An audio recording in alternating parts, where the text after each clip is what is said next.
आपने आटा नहीं गूंदा? मैं नेल पॉलिश लगा रही हूँ। ये नहीं, वो ज्यादा जरूरी है। मैं और आटा गूंदू? यानी आप मामा की बात नहीं मानोगी? नहीं।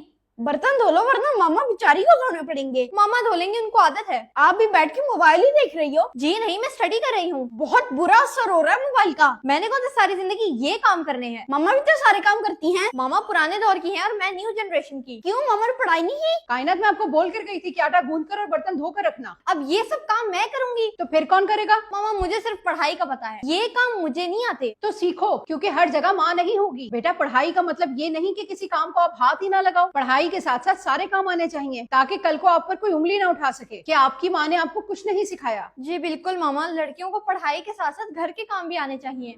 जिंदगी फैशन और नाच गाने से ज्यादा बड़ी चीज है। आपकी पहचान आपका फैशन नहीं बल्कि आपकी पर्सनालिटी होनी चाहिए।